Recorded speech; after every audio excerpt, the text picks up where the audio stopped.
Ayan, ayan, ayan. Pangit. Hindi lang 150. 150, pugi. 250. Ano yun eh. 150 dyan. Sa ano yun eh. Narinig ko yun 150 pugi eh. Tapos gaganon-ganon. Sa akin, 250 butiki. May 250 na naman ako galing sa butiki. Takot kasi yung boss ko na boss girl. Takot siya sa butiki kaya pag nahuli ko yung isang butiking malaki 100. Dalawang malaking nahuli ko at isang maliit. Tago.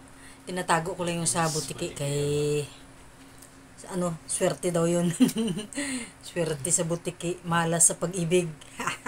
Pugi, 150. Alam mo, kagabi may kalaban ng flying Meron na, fish. 250. Dalawang araw, isang butiki at dalawang butiki. Ala, si Dagul nag-iyak na.